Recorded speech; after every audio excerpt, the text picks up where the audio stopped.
Fala pessoal, tudo bem com vocês? Primorosamente no ar, você já sabe o que fazer? Vai lá, aperta o sininho para você receber as notificações, se inscreve no canal se ainda não está inscrito, dá o like já na entrada, porque no meio do caminho você vai esquecer, o assunto é tão legal que você não lembra de apertar o botão. Sabe como é que a gente sabe disso? A gente sabe por quê? Porque tem trocentas pessoas assistindo o canal, mas não tem o mesmo número de likes quando a gente dá uma olhadinha lá no joinha, entendeu?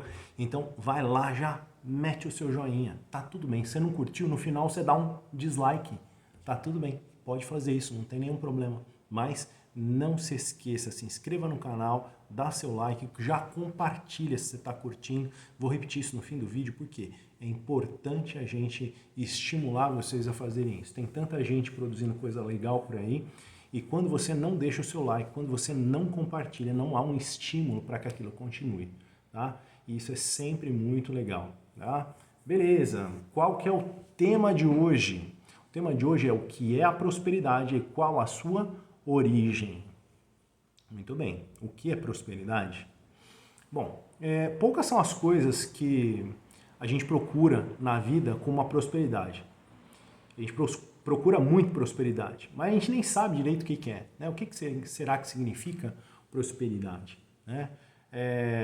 Tem um troço mais incompreendido do que isso. Né? A gente fica achando às vezes que prosperidade é dinheiro, sei lá. Mas ó, analisa o seguinte, para um balconista, um cara que trabalha ali na portaria de alguma empresa, um balcão de alguma loja e tal, de repente ganhar alguns reais a mais já é uma prosperidade razoável, né, para ele diariamente. Digamos que esse cara esteja fazendo 100 reais por dia, se ele estiver ganhando 110, já é prosperidade, ele ganhou 10% a mais.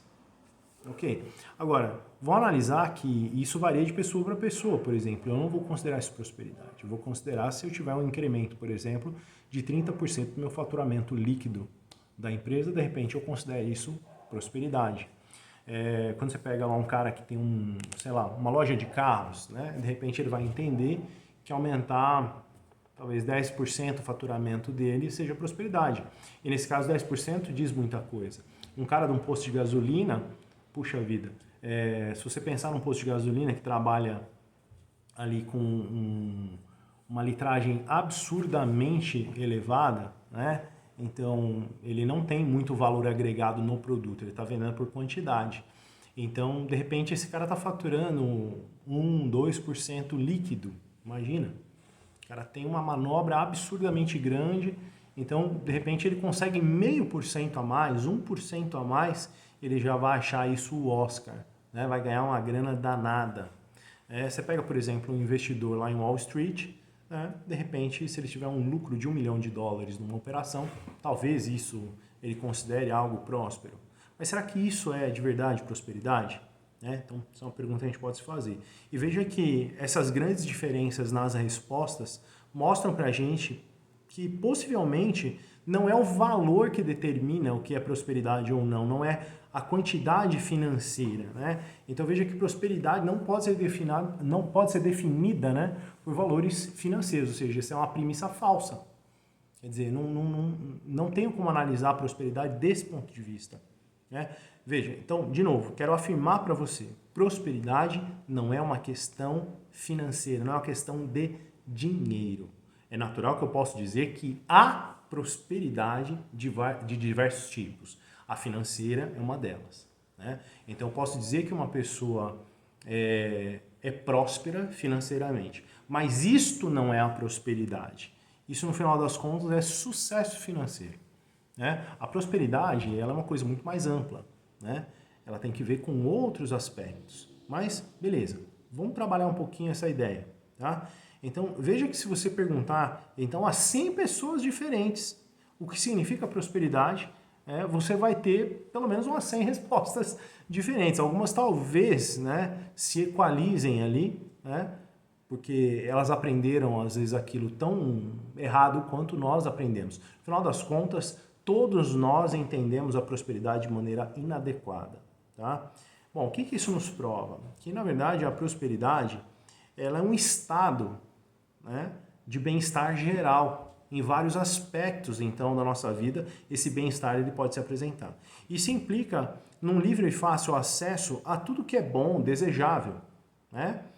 E nos coloca num conceito onde você pode dizer o seguinte, que a prosperidade também ela tem uma conotação de vida livre, né? Onde você não está preso a nada, ou seja, um certo grau de liberdade. A gente nem pode usar a palavra liberdade, porque de repente liberdade tem um senso muito amplo, né? O conceito é muito aberto. No fundo, ninguém é 100% livre, mas nós temos um certo grau de liberdade ali, né?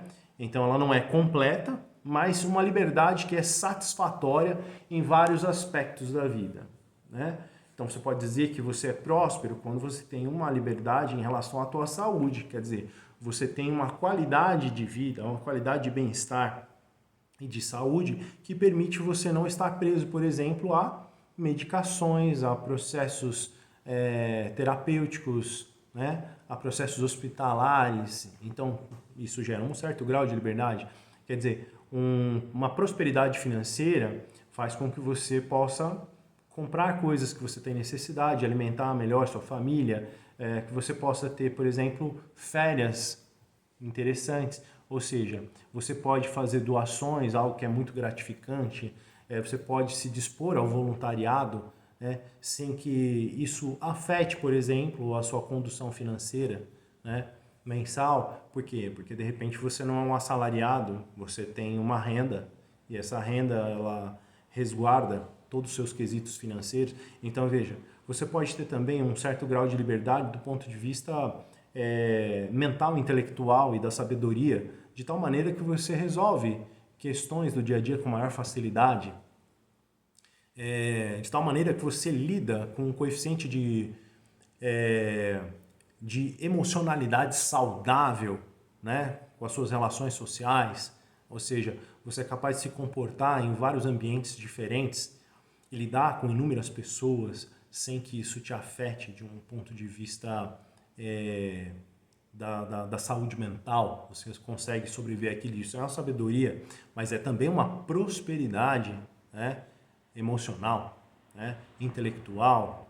Então, olha que complexo. Prosperidade, você pode pensar um pouquinho, em qualquer direção que você pensar, você pode gerar prosperidade. Mas a prosperidade não é aquilo em si, é o conjunto de todas essas coisas. Então você diz que o indivíduo ele é próspero quando ele tem um pouco de tudo.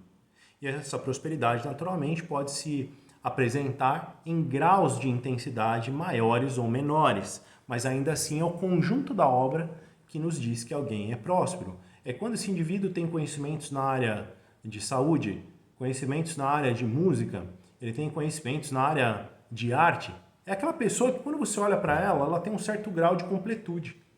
Ela sabe um pouquinho de cada coisa, vive uma vida com um pouco de cada coisa, ela desfruta de vários aspectos da vida dela. Então, veja como a prosperidade é interessante, né? Mas, vamos lá, será que isso ainda é prosperidade? Né? Veja, a prosperidade ela também tem que ver com aquilo que você atrai, né? Veja, tem pessoas que o cara passa pela vida e parece que ele só atraiu desgraça na vida dele. Eu não sei se você já se deparou com alguém assim ou se você mesmo, em algum momento da sua vida, passou por uma quantidade infinita de problemas, uma subsequente da outra.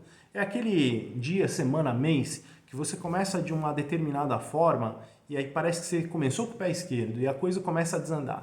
E uma vez que você começou com as coisas indo mal, parece que aquilo vai atraindo outros problemas e aquilo vai se agravando. Ou seja, isso denota uma ausência de prosperidade, ou seja, uma falta de controle no teu estado geral de bem-estar, de qualidade de vida.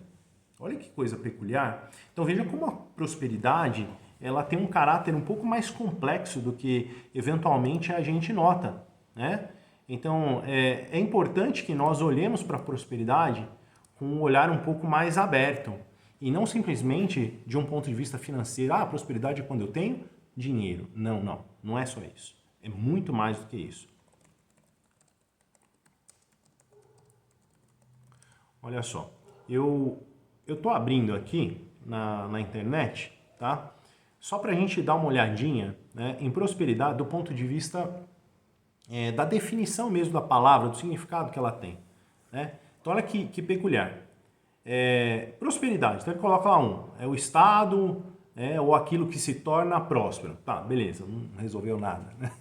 O dicionário nem sempre é muito claro na primeira, mas ele diz assim, é aquilo que gera grande produção de alimentos, bens de consumo, aquilo que gera abundância e fartura em amplo aspecto na vida. Olha que interessante. Prosperidade refere-se à qualidade ou estado daquilo que abunda, daquilo que é venturoso, daquilo que é bem-sucedido. O conceito da prosperidade, ele está relacionado à riqueza, mas ele não é propriamente dita a riqueza, o dinheiro em si, né? Ele não é a riqueza de fato, né? Mas sim a fonte que produz aquela riqueza.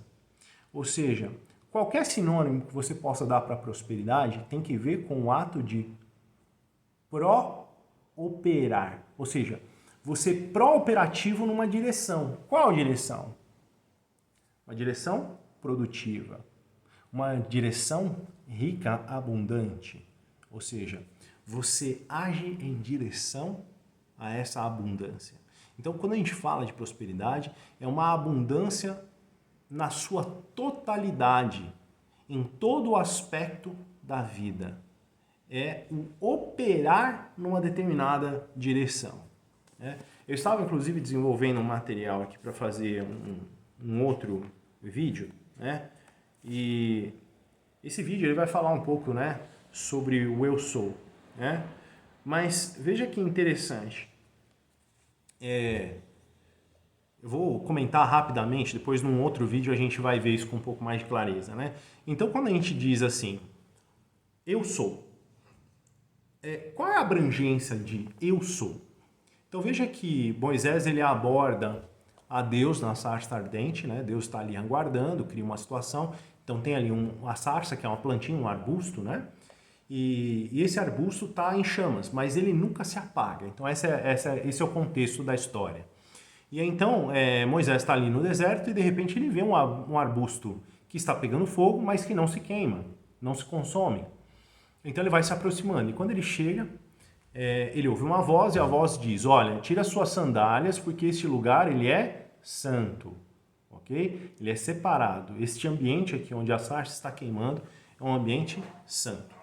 Bom, então ele se aproxima e tem uma conversa, ele pergunta, né? Com quem eu estou falando? Quem está aí? Quem é você? Ele diz, eu sou. E essa conversa ela vai girando em torno de uma série de tarefas que ele tem que cumprir, mas a pessoa que fala sobre essas tarefas é sempre o eu sou. Inclusive ele diz assim, olha, você está me pedindo todas essas coisas para eu ir lá libertar o povo e assim por diante, dizer isso e aquilo, conversar com o faraó, mas ele pergunta então, fala, mas eu tenho que dizer que quem foi que me enviou lá? Porque eu vou chegar lá e as pessoas, tá, mas quem que te mandou aqui? E aí a voz diz, olha, vá lá e diga que o eu sou te enviou. Então olha que peculiar, né? O eu sou. Então agora veja só que interessante, há uma composição disso, né? Que é o que eu quero apresentar para vocês, isso foi só um contexto. Nessa composição, o eu sou, ele tem uma série de características, de qualidades, né, que estão embutidas nele. Mas quando eu penso no eu sou, né, isoladamente, sem todas essas características, como uma característica única, o eu sou ele representa eternidade. Agora, veja só que interessante. O eu sei, olha que peculiar, o eu sei, ele representa a ciência, onisciência, né? A ciência de tudo, conhecimento de tudo, né? A consciência, né? Então Deus ele se intitula também a consciência, né? Eu estou. O eu estou, ele representa o quê? Presença. Ou seja, a onipresença, o estar em todo lugar, o estar com todos e em todos. Essa é a onipresença. Então isso é o eu estou. Eu estou contigo, né?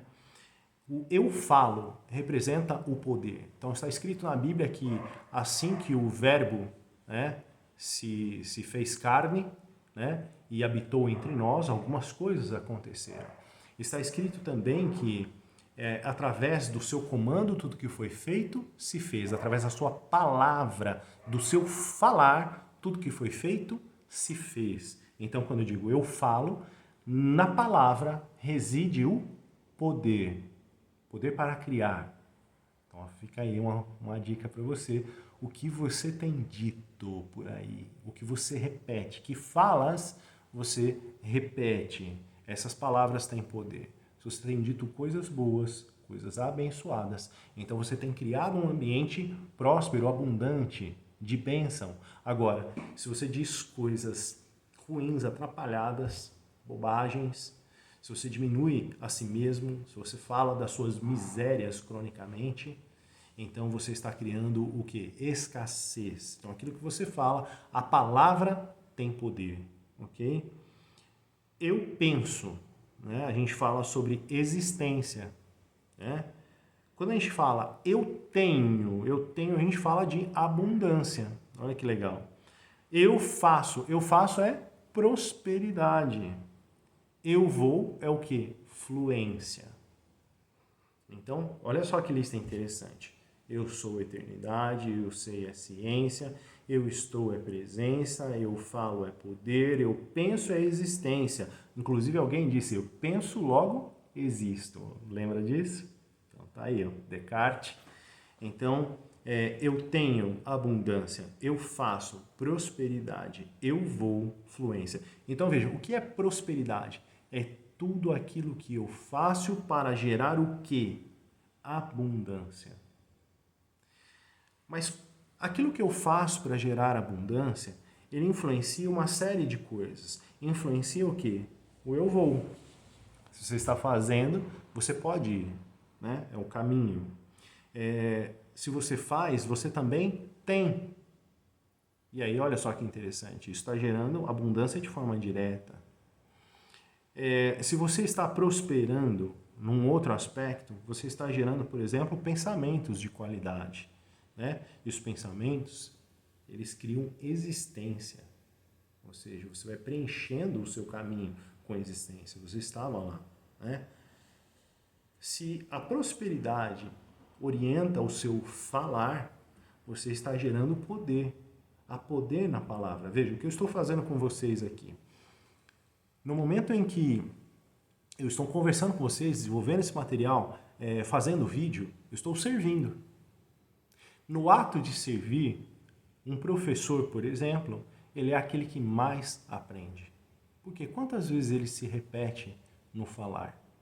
E se a palavra tem poder, ele é aquele que é mais transformado pela palavra que diz. Pense, né? Um professor está dando aula de matemática.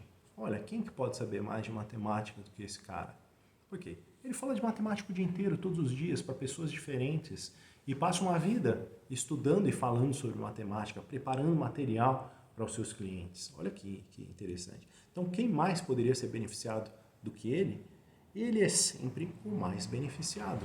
Então, no ato de compartilhar, melhor é dar do que receber, porque aquele que dá em abundância também recebe em abundância. Na mesma medida que vocês derem, vocês irão receber em troca. Tá claro isso para vocês? Olha que peculiar. Com o prosperar, ele faz uma volta, né? Quando você prospera na sua presença, ou seja, cada coisa que você estiver fazendo, você realmente está lá, no aqui e agora, presente, fazendo o que você está fazendo, que eu estou tentando fazer aqui agora. Eu não estou pegando um texto e lendo esse texto para vocês, né? Você fica louco, aquele professor que pega e coloca lá a transparência, né, na aula e fica lendo a transparência. Você fica louco com aquele cara que fica lendo lá o PowerPoint, né? Ou que ele pega aqui e fica aqui, ó, lendo um negocinho para você. Veja, eventualmente nós temos que ler, é um recurso. Mas é legal quando o cara desenvolve a conversa com você, quando ele participa e você também. Essa troca ela é muito importante, né? Então, quando você está presente, há uma capacidade maior nisso, né?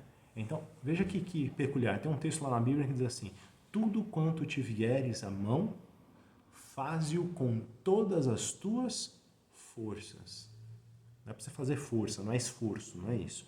ele diz, faz com todas as suas forças, ele está dizendo o seguinte, usa tudo que você é, usa tudo que você tem para que aquilo saia de forma qualitativa. Então não é o esforço do ponto de vista, nossa, vamos empurrar um caminhão, não é isso. Não é o esforço do ponto de vista ruim, né, de nossa, que dureza, né, que serviço pesado, que fardo. Não, não é isso. É um esforço de qualidade. Ou seja, tudo quanto te vieres à mão, faze-o com todas as tuas forças. Se esforce para fazer aquilo cada vez melhor. Tudo, né? Então a prosperidade, ela também aborda o quê? A intelectualidade, o saber, a experiência. Ou seja, de tal maneira que quando aquilo se junta, você encontra o que a gente chama de sabedoria, de consciência. Olha que lindo isso, né? Então, o operar nesta direção faz com que você esteja consciente. Então, veja, a prosperidade, ela atinge limiares de consciência, limiares de presença, limiares de poder, olha que lindo, né? De abundância, né? E de fluência. Bonito isso, né? Então, você quer encontrar fluxo, você tem que andar nessa direção. Deve haver algum esforço nessa direção. Esforço não no sentido da resistência, de vencer uma resistência, não. É de colocar as resistências de lado e se permitir ser abundante. Porque tudo que foi criado já foi criado. Deus, quando criou tudo que foi feito se fez, olha que diz o texto, tudo que foi feito se fez ao mandar da sua palavra. Então Deus, quando criou as coisas, todas elas já estavam prontas. O que está acontecendo no nosso dia a dia? Nós estamos descobrindo essas coisas. Nós estamos expandindo a nossa consciência da existência do que Deus criou. Então, cada coisa que o ser humano cria não é uma novidade. Tudo isso já foi pensado na mente de Deus antes. E está apenas sendo materializado agora. Então, toda a matemática que tem evoluído por inúmeros anos, na verdade, está sendo descoberta, está se expandindo a nossa consciência e percepção sobre essas coisas. É isso que está acontecendo. Isso é a prosperidade. É quando você continuamente busca crescer e se desenvolver. Olha que legal esse contexto, né? Mas beleza, vamos lá, vamos voltar ao nosso contexto original aqui. Então, quando você está fazendo esse processo, existe algo que acontece em você. Veja que igual um algoritmo do Google, olha que legal. Você já percebeu que quando você começa uma pesquisa, de repente você precisa comprar alguma coisa. Você coloca lá, sei lá, preciso comprar uma serra tico-tico. E aí você coloca lá, serra tico-tico da Deval, né? Ou sei lá, da Steel. Coloca lá uma marca qualquer que você curte, né? Então você estava procurando uma serra tico-tico. Cara, quando você começa a fazer aquela pesquisa, você pesquisou algumas vezes, às vezes uma só. O que acontece? Parece que você vendeu sua alma para o Google. A partir daquele instante, o que vai acontecer? Tudo que você faz aparece uma propaganda de máquina para você. Né? Não só aquilo, vai aparecer serra tico-tico, serra circular, tudo quanto é ferramenta vai aparecer dentro das suas pesquisas a partir daquele momento e vai ficar uns dias aparecendo só aquilo. Olha que legal. Então, o Google, ele é esperto. Ele saca que você procurou alguma coisa e ele tenta facilitar para você essa pesquisa. Lógico, tem muita coisa por detrás disso, tá? Meu objetivo não é abordar isso.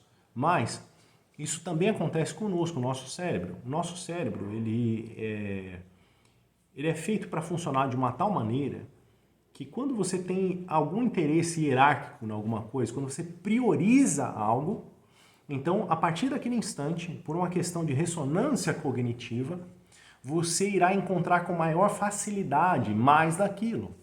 Ou seja, é um processo onde a gente pode chamar de atração. É como se fosse um magnetismo. Você começa a atrair mais daquilo. A mulher grávida, uma vez que ela viu sua barriga, ela começa a ver outras grávidas. Começa a ver outras mulheres com bebês recém-nascidos. Um cara, quando vai numa loja e ele gostou de um carro, de uma moto, a partir daquele instante ele começa a ver mais daquele carro, mais daquela moto andando pela rua. Quando você é um pesquisador, você entrou ali, está pesquisando textos para desenvolver a sua tese, no começo dá um trabalho danado, mas dali a pouco parece que só aparece material sobre aquele tema. Os papers vêm todos em fluxo para você. Por quê? Você está atraindo aquilo, é um processo. Isso chama-se ressonância cognitiva. Então, quanto mais você quer algo, mais aquilo ressona te trazendo aquilo. Mas deve ser um desejo real. É um desejo real. E não um querer que parte da escassez. Quer ver só que interessante? Você já percebeu que quando você quer dinheiro, o que menos você tem é dinheiro? Por quê? Não é porque só funciona errado com dinheiro. Não, é porque você está querendo dinheiro porque você não tem. Então, na verdade, o que você está atraindo é o não ter o dinheiro quando você quer dinheiro. Você quer porque você não tem. Então, você está ali na escassez. Então, o que você vai atrair? Mais escassez financeira. Quando você está em escassez financeira, você atrai mais do mesmo. Se você estiver em abundância, você atrairá mais do mesmo, ok? É sempre mais do mesmo. A ressonância cognitiva privilegia esse tipo de resposta sistêmica. Tá claro isso para vocês? Veja, eu não estou falando de nada mítico, não estou falando de nada espiritual, estou falando de uma coisa que é física, ok? Física pura, tá? Bom, segue o barco aí, vamos conversar um pouquinho mais. Vamos lá.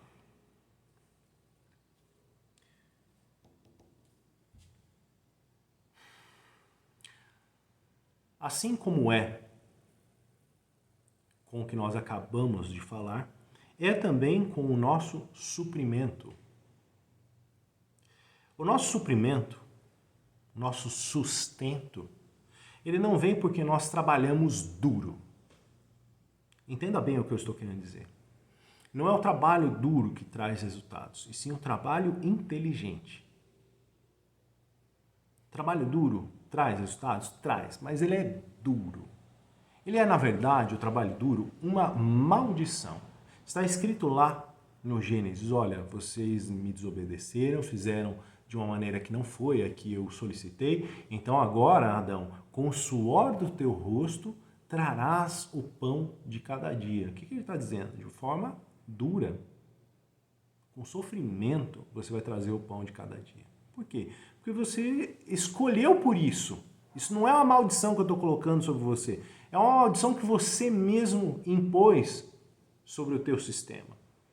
Por que eu entendo isso dessa forma? Veja, Adão e Eva estavam numa situação de fluxo, alto fluxo. Eles estavam onde? Numa terra que manava leite e mel, onde tudo estava disponível. Eles gerenciavam um jardim que tinha tudo funcionando de maneira adequada. Ou seja, os insetos estavam ali polinizando, os pássaros polinizando, as coisas cresciam, nasciam e se desenvolviam sozinhas. A natureza era completamente abundante. Hoje ela já é extremamente abundante, incontavelmente abundante. Imagina como é que era isso há 6.000 anos atrás.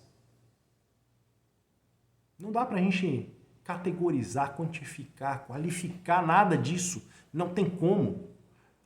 Devia ser uma coisa fantástica, as coisas aconteciam inercialmente, não havia necessidade no sistema. O sistema era todo auto-equilibrado, sinérgico. E aí então, algo é quebrado. O que foi quebrado? De verdade, o que foi quebrado foi o fluxo. A lei do fluxo foi quebrada. Ao ser quebrada a lei do fluxo, não havendo mais fluxo, como é que você consegue fazer as coisas? Apenas pela força, até que o fluxo seja encontrado. Então, veja que o esforço físico não é o que traz resultado, mas uma vez que é perdido o fluxo, é só na base do empurra que você consegue as coisas. Mas há um outro meio de se conseguir isso, é buscar pelo fluxo. Ao fazer assim, as coisas voltam a acontecer. Ok? Então, veja só que interessante. não é pelo trabalho duro, esforço físico, força de vontade, mas é pelo Espírito de Deus, como uma força de trabalho baseado na consciência que nós atingimos os objetivos. Um nível maior de consciência, ele capacita você a fazer as coisas com mais facilidade, com mais fluxo. Quer ver só? O pai chega para o filho e diz, olha filho, estuda. Estuda por quê?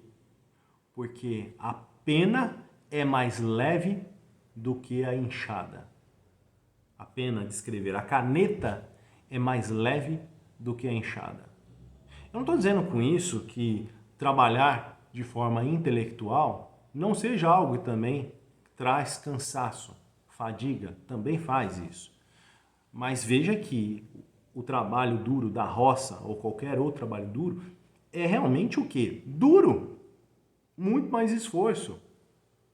Nesse trabalho, não é 100% das situações, mas muitas vezes você é obrigado a desenvolver muito mais gasto energético para produzir o mesmo tipo de resultado.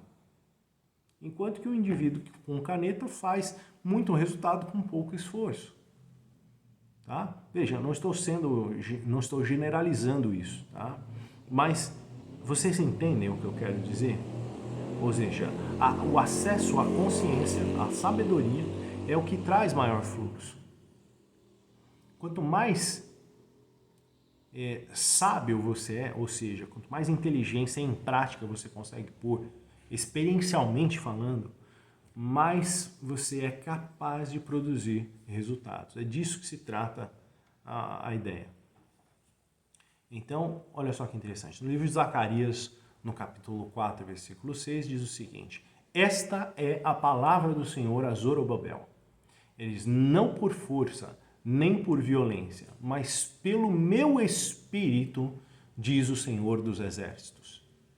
Do que ele está falando? Ou seja, nós conquistamos pelo Espírito. Então, é o Espírito quem conquista. Ou seja, se você está no Espírito da coisa, há poder nisso. Quando você vai a Gênesis, está escrito lá, né, que o Espírito, um vento da parte de Deus, um Espírito, pairava e fendia as rochas pela superfície do abismo. Olha que peculiar. Quer dizer, do que se trata isso? Né? Esse texto está falando do prosperar divino, da ação divina. Este poder é o poder que atrai riquezas em grande quantidade, em abundância. E ele não vem porque essa ou aquela pessoa fez algo no plano externo, no plano material, mas sim porque essa pessoa desenvolve uma virtude interna de maior consciência.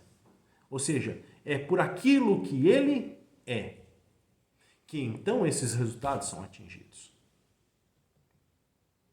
Bom, volte aí a uns 4 vídeos atrás e você verá lá que tem um questionamento na história do Tostines. Se você não assistiu esse vídeo, assiste lá, né? O segredo de Tostines, tá? Em um dos meus vídeos aí. Então, veja, será que eu sou e porque eu sou, eu faço e tenho? Ou será que eu luto ali, né? Eu faço e tenho, então porque fiz e tenho, eu sou? Fica aí a pergunta. Assiste o vídeo lá se você quiser. É o famoso call to action. Entra lá, assiste o vídeo, tá? Tô te convidando a ver esse contexto num outro tema aí que a gente desenvolveu, tá? Mas o que eu tô querendo dizer para você aqui? É natural que quando você não é necessário algum esforço. Então você fará, terá e será. Agora, onde é mais fácil? É mais fácil quando começa de dentro. Quando a mudança ela é interna, assim como é dentro, é também fora. Assim como é em cima, é também embaixo. E se você vai a alguma igreja aí cristã, há uma musiquinha aí que tem pelo menos uns 50 anos, se não tiver mais, que diz assim: por dentro e fora, no alto e embaixo, sempre estou feliz. Por dentro e fora, no alto e embaixo, sempre estou feliz. Olha que interessante. Por dentro e fora, no alto e embaixo, sempre estou feliz. De quem é esse pensamento? O autor, sem dúvida nenhuma, dessa pequena poesia para crianças, ele se usou de um texto que é de Hermes Trismegisto.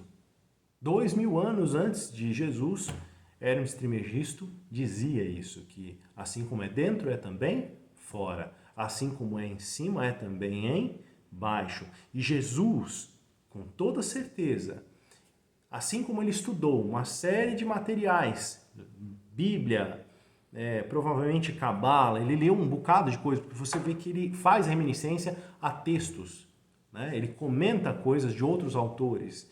E então ele diz assim como é dentro é fora. E ele diz assim, aquilo do que a boca fala é do que está cheio o coração. Então a Bíblia está constantemente repetindo, né? A vida está repetindo. Os grandes filósofos e pensadores estão repetindo esse contexto. Esse contexto diz que assim como você é em si mesmo, é aquilo que te acontece ao seu redor. Ou seja, qualquer mudança interna que você fizer, esta mudança vai reverberar na sua realidade. Se eu mudo aqui dentro, tudo muda ao meu redor. Então esse é o contexto. Então o poder ele vem de dentro e nós precisamos buscá-lo.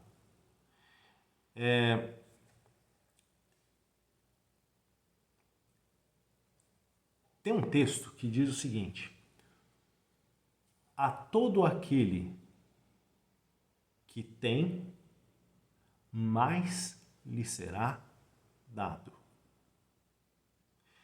E aquele que não tem, até o que tem lhe será tirado. Reflita nisso. Agora pense no contexto da prosperidade. Se você não está próspero, o que vai acontecer contigo?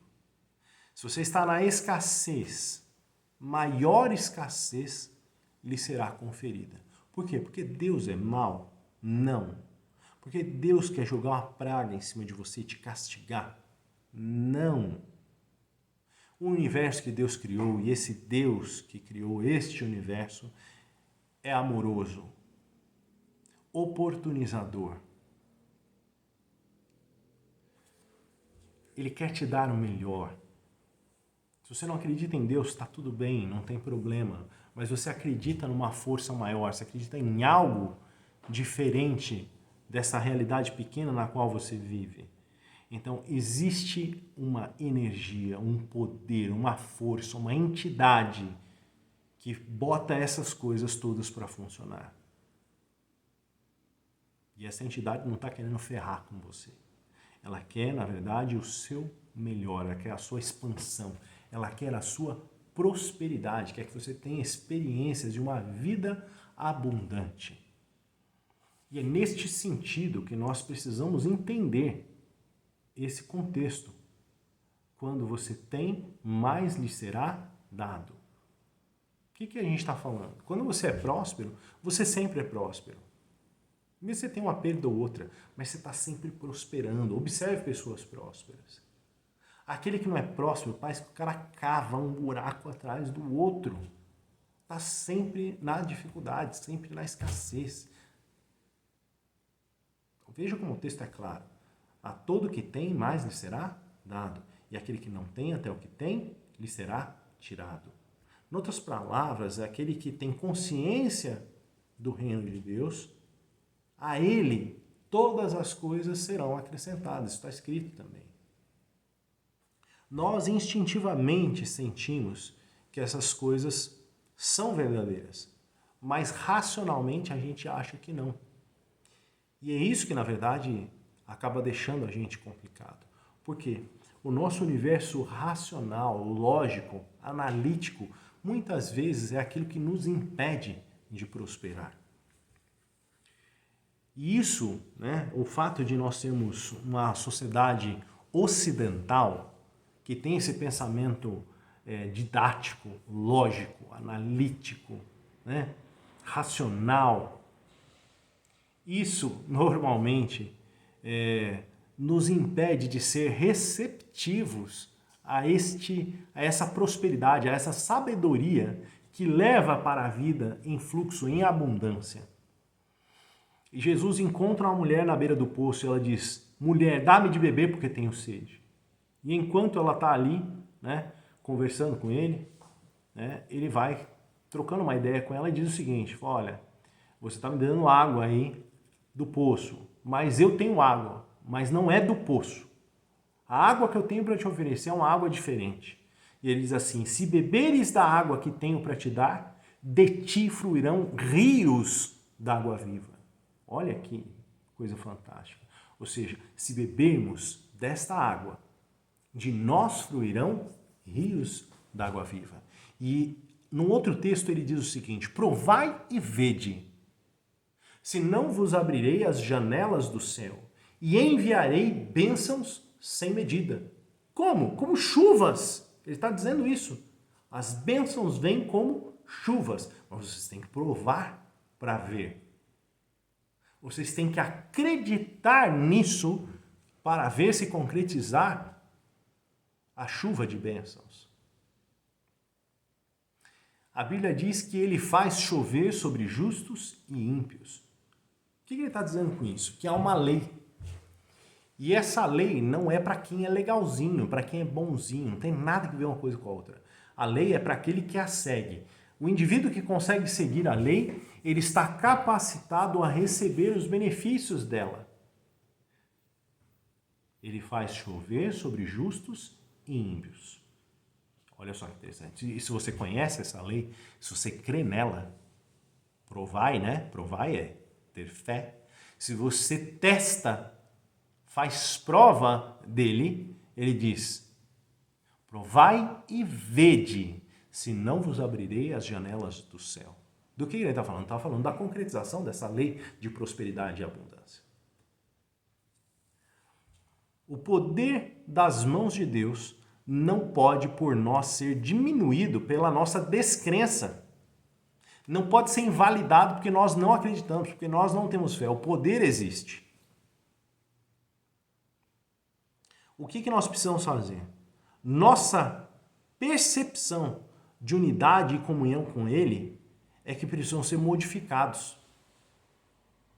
Nós precisamos ser um com aquele que tudo criou, com o doador de toda boa dádiva. Nós precisamos confiar nele, o doador de toda boa dádiva. O que tem nos limitado? A nossa falta de fé tem nos limitado. Ele diz que as grandes obras, ainda maiores do que as que ele tinha feito, só eram possíveis com fé. Elas só não são feitas por nosso intermédio porque nós temos pequena fé. Uma fé menor do que um grão de mostarda. Porque ele diz assim: olha, se vocês tivessem essa fé aí do grão de mostarda, até com essa aí que é pouquinha, vocês iam dizer assim: ó, sai daí montanha, vai pro lado de lá e a montanha se moveria. Tá? Lógico, estou dando um exemplo bem chucro, o texto não quer dizer exatamente isso, mas entendam o que ele está querendo dizer. Se a gente tivesse realmente alguma fé, por pouca que seja, ela nos faria prosperar. O fato é que nós nem isso temos, nem a pequena. Nós, às vezes, estamos sem nenhuma fé. E essa é a mágica. Então, como é que nós podemos provar se nós não temos fé nenhuma? O provar, fazer prova de mim, o que é? É o teste. Acredite em mim e aí você vai ver o que acontece. Né? Quando nós estamos em estado de falta e no querer, ou seja, o querer de Deus é diferente do nosso. O querer de Deus é poder. O nosso querer é o quê? É escassez. Então, quando nós estamos em estado de falta e de querer, a escassez ela é tão real para nós que não conseguimos pensar em mais nada. Nós nos incapacitamos. Você olha e fala assim: cara, eu estou numa situação de petição de miséria. Que é isso? Você já ouviu falar desse... Já ouviu alguém dizendo estou em petição de miséria? O que é petição? Petição tem que ver com pedir. Né? Esse é um ditado popular. Petição de miséria. Estou em estado de petição de miséria. Quer dizer, o cara está pedindo por mais miséria. Petição de miséria, eu estou em estado de pedir por mais miséria. Cara, que horror! Que horror! Então, quer dizer, quando nós estamos nessa condição, só vem o quê? Mais do mesmo. Você está com problema, vem mais problemas. Está sem dinheiro, vem mais escassez financeira. Olha que loucura! Vou correr atrás do prejuízo. Olha o tipo de fala que a gente tem. Que mané correr atrás do prejuízo? Ficou biruta. Vai correr atrás da solução e não do prejuízo. Vai fazer e não ganhar dinheiro. Você faz dinheiro. Ganhar dinheiro é coisa de mendigo. Então, muda a linguagem, muda o pensamento, muda dentro. Quando eu consigo mudar o meu interior, é que as coisas mudam ao meu redor. Quando eu sou capaz de crer, é que as coisas acontecem. Ser fiel no pouco e serás no muito. O que ele está dizendo com isso? O que é ser fiel? Ele está falando da prosperidade, querido. Por quê? O que significa prosperar, que eu falei para vocês, é alguém que é pró-operação, pró-ativo numa direção. Isso é o prosperar. Ele é proativo em direção à abundância. Ele é proativo em direção à fé. E é por isso que as coisas acontecem. Porque o cara é proativo. Então, quando ele diz ser fiel no pouco, fiel vem de uma palavra que tem que ver com obedecer. Fidelix. Ser fiel no pouco, serás no muito. Ou seja, proativo. Se você é proativo no pouco, você é proativo no muito. Se você obedece à lei pequena, você obedece à lei grande. E obtém os resultados de forma compatível. O nosso pensamento estático, estásico, indisciplinado, é que perpetua a escassez. Quando decidimos prosperar, quando decidimos ser proativos nessa direção, é que a abundância se apresenta. Vou encerrar por aqui, senão vai ficar muito longo, e vou fazer uma segunda parte para vocês. Então acompanha o vídeo aí, essa é a parte 1, né? Vamos para a parte 2. Se você gostou, vai lá, sininho, notificações para você receber já o próximo vídeo, que é a sequência desse daqui, tá? Compartilha com seus amigos aí, manda um likezinho aí, que ele é importante pra gente. Se inscreve no canal se você ainda não se inscreveu. Legal? Daqui a pouquinho é amanhã, porque eu vou gravar daqui a pouquinho, mas você vai ver no outro dia, ok? Então amanhã temos a segunda parte, a continuação desse contexto de prosperidade, ok? Foi um prazer, galera. Um abraço para vocês.